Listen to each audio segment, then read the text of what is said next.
കേട്ടോ അപ്പൂസ്. പണ്ട് കൊട്ടാരത്തിന്റെ സമയം അറിയിക്കുന്നത് അതായിരുന്നു കേട്ടോ. ഓ ഇപ്പോഴും വർക്ക് ചെയ്യുന്നുണ്ടോ?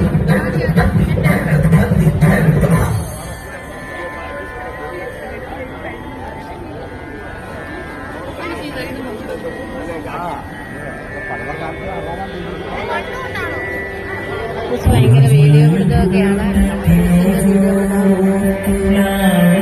കുളമാണ്.